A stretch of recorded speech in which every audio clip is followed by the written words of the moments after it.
Belum tentu kita hidup sampai Ramadan. Iya. Kenapa kita harus siap-siap, Ustaz? Kau belum tentu hidup sampai tahun depan. Kenapa kau bangun rumah? Orang banyak bangun rumah. Bangun rumah ini berapa lama kira-kira? Butuh waktu 1,5 tahun. Apakah umurmu sampai 1,5 tahun? Wallahu a'lam. Tapi kenapa kau bangun? Untuk Ramadan kau tidak mau siap-siap. Mungkin kau hidup sampai sana. Kalaupun kau mati di tengah-tengah jalan, maka kau mati di atas niat yang mulia. Ahibati fillah, apa yang perlu kita persiapkan untuk menghadapi Ramadan? Yang pertama, kalau ada tamu yang mau datang ke tempat kita, nih panitia Sayyid Naum, kenapa dia siapkan tempat yang bersih, ya dikasih tenda sini macam-macam. Karena mereka berpikiran ada yang mau datang. Dia siapkan. Kalau engkau menyambut hamba Allah seperti itu, bagaimana menyambut bulan dibukanya pintu-pintu surga? Idza kana awwalu lailatin min Ramadan, ketika masuk malam pertama bulan Ramadan, futihat abwabul jannah walam yughlaq minha bab wa ughliqat abwabun niran walam yuftah minha bab. Ketika masuk malam pertama bulan Ramadan, semua pintu surga dibuka. Pintu surga ada 8. Antum tanya sama penjaga ya pasar-pasar di Tanah Abang, sama satpamnya, Pak, saya mau tanya Pak, pintu ke masuk pasar ini berapa? Oh ada 4 pintunya, sebelah sana, sebelah, Masya Allah. Coba tanyakan, Pak, pintu surga ada berapa Pak? Betul. Kadang-kala kita perlu tanya sama mereka aja. Kita perlu tanya. Nih jamaah, semua itu harus memiliki peran dalam menegakkan agama Allah ini. Tidak semuanya bisa ceramah di tempat ini, enggak semuanya. Ada yang bisa pakai duit. Aku pakai duit, fadhal. Ustaz, ana bisa pakai tulisan. Aku bikin tulisan. Supaya orang-orang di sekitar kita nih yang muslimin, mayoritas mereka tahu apa itu Islam. Maka bulan Ramadan pintu surga semuanya dibuka. Pintu neraka semuanya ditutup. Masa kita nggak siap-siap untuk menghadapi bulan Ramadan itu? Bersih-bersih diri. Ya, lihat kewajiban kita. Apakah selama 10 bulan dari mulai Syawal tuh, Syawal sampai bulan Rajab nih kita mau masuk Sya'ban, apakah kewajiban-kewajiban ana sudah ana laksanakan semuanya? Atau nanti masih ada yang belum ana laksanakan? Kau lihat dosa. Kita ini kadang-kala sama jamaah untuk masalah dosa. Ya, banyak orang terjebak dalam dosa tapi merasa nggak dosa. Apa penyebabnya? Seperti kebanyakan umat Islam yang makan riba. Dia kerja riba, mobilnya riba, motornya riba, HP-nya riba. Terus apa lagi? Rumahnya udah. Istrinya mungkin riba juga. Dia juga ngutang untuk mahar istri. Banyak di antara mereka yang tidak merasa itu dosa. Enggak merasa itu dosa. Bahkan orang tua ketika melihat anaknya resign dari kerjaannya, dari bank konvensional, keluarganya semua pada marah. Kenapa? Karena selama ini tidak dianggap dosa, jemaah. Ketika melihat anaknya resign, Allah ini ikut aliran apa kau nak? Ya Allah jemaah, hada dinuna, hada Islam. Udahlah nak, kau jangan ngaji sama yang jenggot-jenggotan itu. Aduh, sesat kau nanti nak sama dia. Dari selama ini kau nyaman hidup, punya mobil, punya motor. Sejak kau ikut kajian itu jadi miskin kau. Subhanallah jemaah. Betul jemaah. Itu Itu orang tidak merasa dosa, kenapa? Karena tidak ngerti. Nggak paham. Gimana kita mau menghisap diri kita kalau kita nggak paham mana yang dosa, mana yang pahala. Kita nggak ngerti nih. Kita hanya ikut perasaan. Contoh nih, kadangkala ada seorang keponakan, dia selalu salaman, ciuman, dicium sama istri pamannya. Karena selama ini Ustaz, ana pikir istri paman ana kan mahram buat ana.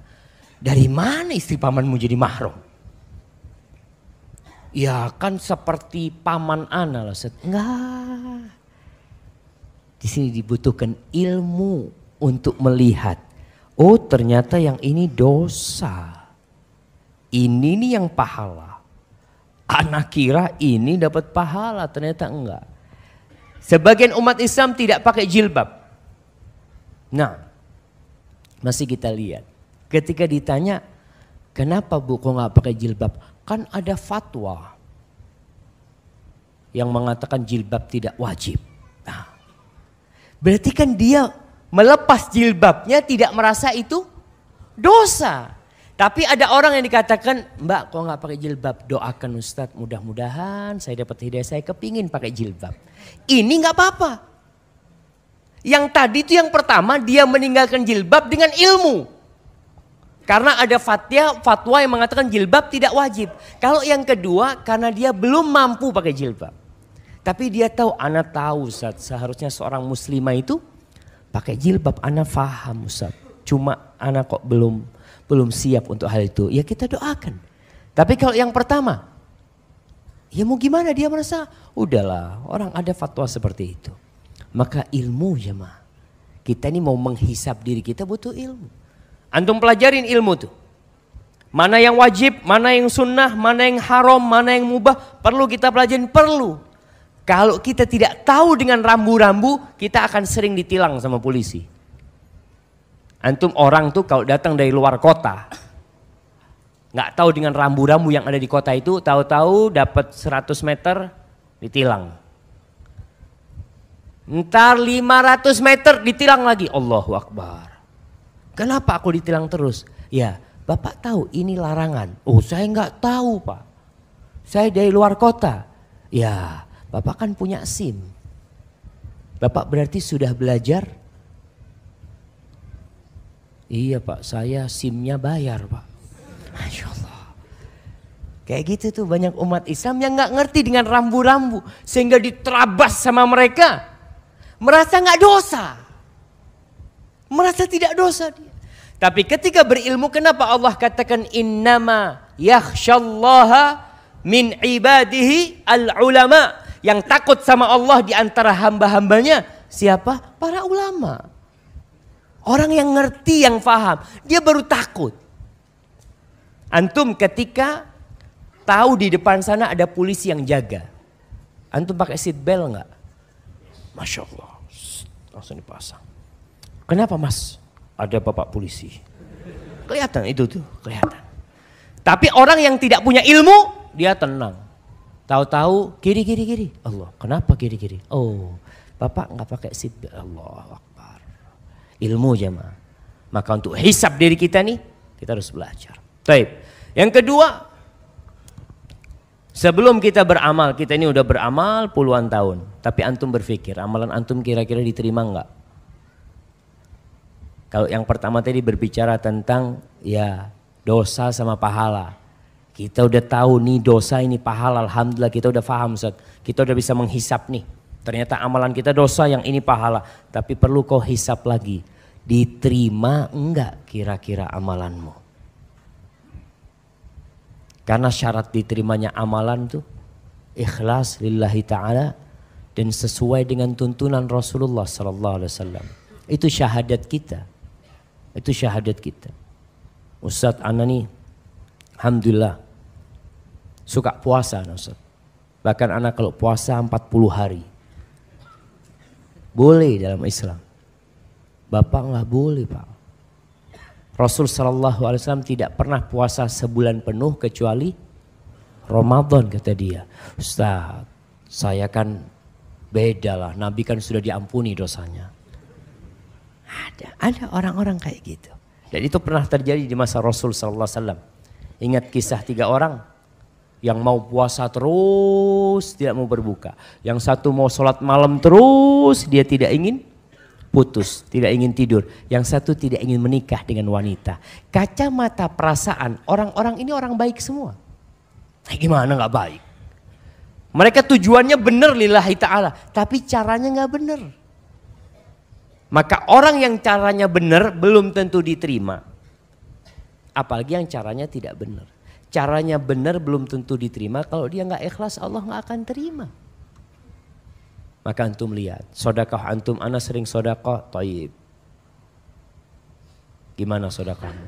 Lillahi ta'ala, insyaallah lillahi ta'ala. Ya alhamdulillah. Sambil kita terus memperbaiki diri kita. Jadi ingat, kita dituntut untuk ikhlas lillahi ta'ala dan belajar. Mana yang sesuai dengan tuntunan Rasulullah sallallahu alaihi wasallam. Banyak orang mengatakan, udahlah kau nggak usah ribut masalah sholat. Ini sholatnya benar nggak benar, sholatnya sesuai dengan sunnah, nggak sesuai dengan sunnah. Yang penting itu sholat. Yang kau perlu bicarakan itu yang tidak sholat. Kita kadang-kala masih dengar pernyataan seperti itu. Subhanallah, pernyataanmu ada benarnya. Tapi ada nggak benarnya juga. Nggak benarnya di mana? Nggak benarnya itu Allah mengatakan fawailun lil musallin. Celaka orang-orang yang sholat. Ini orang udah ahli ibadah sholat jamaah. Celaka dia. Kalau yang nggak sholat betul kita perlu dakwain mereka. Tapi yang sholat perlu diperbaikin kualitas sholatnya. Kita kadang-kala Masya Allah umur udah 60 tahun. Kira-kira diterima nggak sholatnya? Insya Allah diterima Ustaz. Dari mana kau tahu diterima? Rasul sallallahu alaihi wasallam mengatakan, Innar rajula la yusalli salata sittina sana walam tuqbal lahu salah. Ada orang yang sholat selama 60 tahun sholat jemaah. Satu pun sholatnya nggak ada yang diterima. Satu pun jemaah. Ini cerita Nabi sallallahu alaihi wasallam. Yutimmu ruku'ahu wa la yutimmu sujudahu. Yutimmu sujudahu wa la yutimmu ruku'ahu. Rasul sallallahu alaihi wasallam tidak berbicara niat. Karena yang bisa mengukur niat itu siapa? Allah. Dan kita sendiri tahu. Rasul sallallahu alaihi wasallam berbicara tentang aturan sholat orang ini nggak benar. Sujudnya sempurna, rukuknya nggak sempurna. Rukuknya sempurna, sujudnya nggak sempurna. Pernah seorang sahabat masuk Masjid Nabawi, lalu dia sholat. Sahabat masuk Masjid Nabawi, di situ ada Rasulullah sallallahu alaihi wasallam sedang duduk, dia sholat. Selesai sholat, assalamualaikum, datang ke Nabi SAW. Assalamualaikum. Kata Rasul sallallahu alaihi wasallam, "Shalli fa innaka lam tusalli." Kau sholat, kau belum sholat. Jadi dari tadi itu nggak dianggap sholat. Sholat lagi nih sahabat. Bayangkan sholat kedua dilihat oleh Rasulullah SAW. Kira-kira gimana sholat dia? Masya Allah.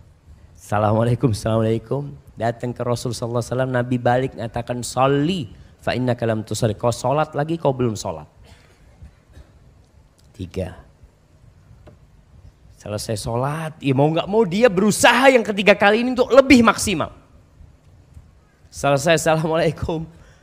Dia jumpai Rasulullah sallallahu alaihi wasallam, Nabi kembali mengatakan sholli fa innaka lam tusalli. Kau salat lagi, kau belum salat. Kata sahabatnya, ya Rasulullah la uhsinu ghaira hadhi. Tuh tadi salatku itu udah paling bagus tuh. Oh, tadi itu aku nggak bisa lagi, kalau disuruh salat lagi mau gimana lagi salatnya udah. Fa'allimni, tolong kau ajarin aku ya Rasulullah. Belajar jamaah.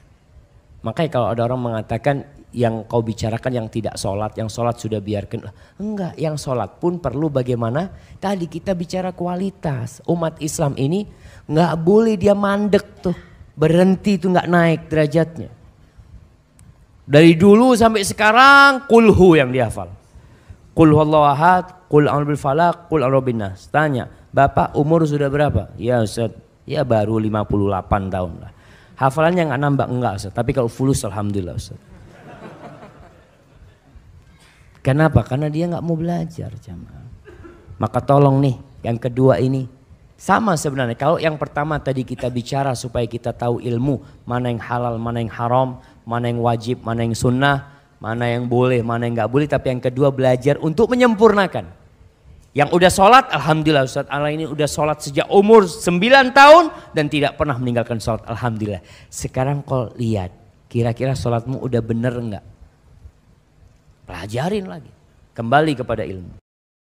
Ya Karim, ya Karim, ya Karim, ya Karim, Syailillah, Syailillah, Syailillah, Syailillah.